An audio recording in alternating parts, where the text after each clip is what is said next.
the famous Lilyisms. So, not as many as there used to be, but anyway, so this is Caroline's family, and they came from Jacksonville, Alabama, and Tuscaloosa. Roll Tide.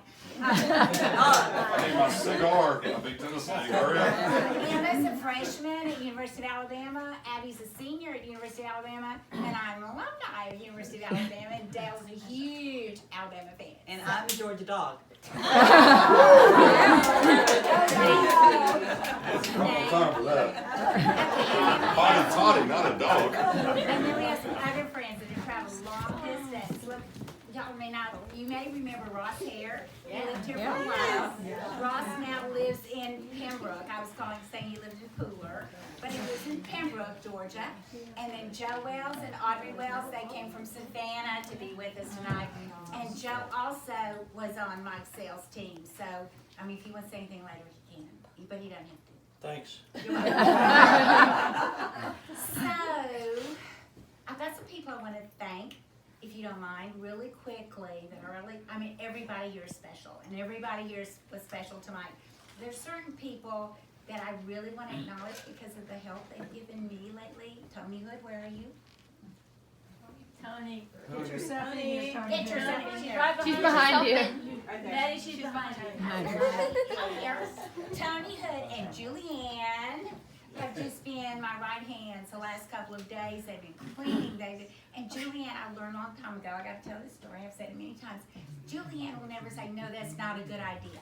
She'll say, well, let's think about that. And so several times over the last few days, she has said, let's think about that. So, and she's helped me rearrange things, and she is just great. So thank you both for all your help. Where's Dr. Luther? Can you stand up real quick? This is Paula V. Luther Stembridge. She was my cardiologist, and she became a personal friend, and Mike adored her. I adore her too. And she was with them the whole way. So thank you. And she's beautiful soul. Thank you. Thank you. Thank you. You sit down. Okay. I'm forgetting somebody. Where's Barbara Peoples? Right here.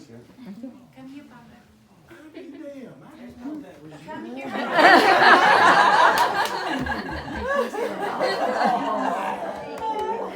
Barbara Peoples. She's coming. Leave her alone, Gabber.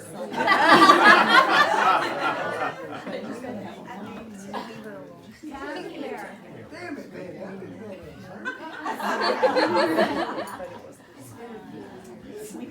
here. No. I'm not going to make you speak. I'm not. Raise your hand if you know Barbara Peoples. Yeah. Barbara is the only person here that was at both of my children's weddings. Yeah. She flew in for Caroline's, and she was in at West Point for Dad's. So she has that special honor, and she was in, you weren't with Larry at Caroline's because you flew in. Remember the story? Anyway, but she was with him, and several of you also were with us at West Point. But I just love you, and we become really friends because, anyway, she's just always been a friend, but even more now. So thank you. Thank you. Okay. Love you too. Okay. Okay, so I got a couple of stories. Sit down. If you know my husband, there's several things, and they're short. There's several things that he liked. First of all, he loved God. He loved his family. He loved his friends. He loved football, especially.